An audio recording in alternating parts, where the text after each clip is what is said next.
all those issues you should never speak about, you know, religion and, well, I suppose politics too, but religion and the moral issues. We do a lot of that on the arena. And every week we have Moral Maze, where we have someone in to be very specific about them. And Jack Fonseca is always specific. Campaign Life Coalition, it's a great pleasure having you. You're the only guy we have on now from on Moral Maze. Yeah, you're rather sexist. You tend to try to be. You tend to prefer women. I don't know. We prefer young, attractive women to guys in their, what are you, 40s? Yeah, early 40s. Early 40s. Anyway, however, let's get on to the first subject immediately, because it may be pertinent. Now, I'm not a football fan. I mean, I like real football, soccer. But what you play over here... Now, I must admit, I'd never heard of Michael Sam. You follow football a bit. Had you heard of him? No, not until he announced that he was gay. OK, well, it's obviously very, very promising, and the draft is coming out. I think we have a clip here of the football I'd never heard of. But that says more about me than about him. But let's have a look, please.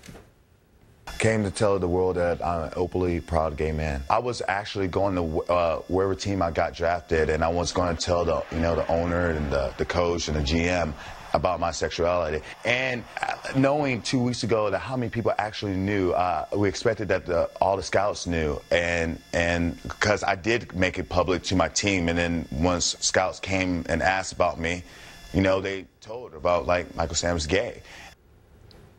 Now, I don't know enough, I must confess, to construe much from this. Is it that he's not actually such a great player and this will make him a celebrity? Or is it, and it could well be, he seems to be a very gifted player and he's just not prepared to live a lie? And why should he? He's not saying, I demand the world change. He's saying, I want to be accepted, and I think that's okay. Yeah, I mean, first of all, they say he's going to be perhaps a 4th or 3rd round draft pick, which is pretty high. It's pretty good. Yeah. So there's good chances that he could be drafted onto an NFL team and perhaps have a real chance to start at some point in his career. Yeah. But yeah, I support his right to free speech if he wants to say that he's... Yeah, but forget free speech. What about his right to say... I mean, he gave an interview, and it was quite moving. He said, I'm a college student, I'm black, I'm gay. Well, why shouldn't he be able to say that and I have be no respected? problem with it. I have no problem with that. I have no problem with him being respected. The only issue where I do see a problem is that football is an American pastime. It's a family tradition for a lot of families, and that includes millions of Americans who believe that marriage is between a man and a woman. He didn't mention marriage, did he? He hasn't yet. But you look at the media coverage, you look at even the NFL's homepage, and it's all about celebrating his sexuality, his sexual preference, the fact that he's gay. And all the mainstream media are celebrating that he's gay and talking about connecting him to the fight to redefine marriage and family that's currently going on in the U.S., where 37 states, by constitutional amendment, by a vote of the people, have defined marriage as between a man and a woman. So they're co-opting football, making it about sexual politics, and that's unfortunate. That's unfair to the fans. I see both points of view. For a lot of gay people watching football, feeling they can't speak about their sexuality, feeling slightly excluded, I think it's a good thing that they're part of American society and the greater American family.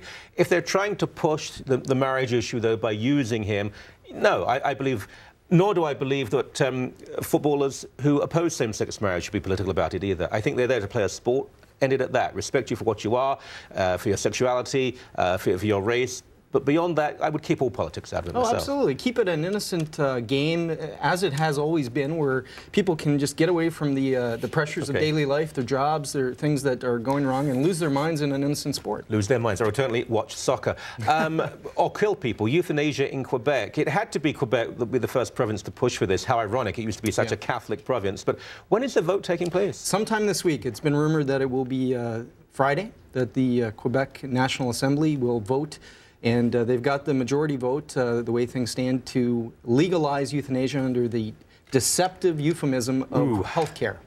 So this is giving the power to doctors to lethally inject their patients, and that's scary. Doctors are opposing it.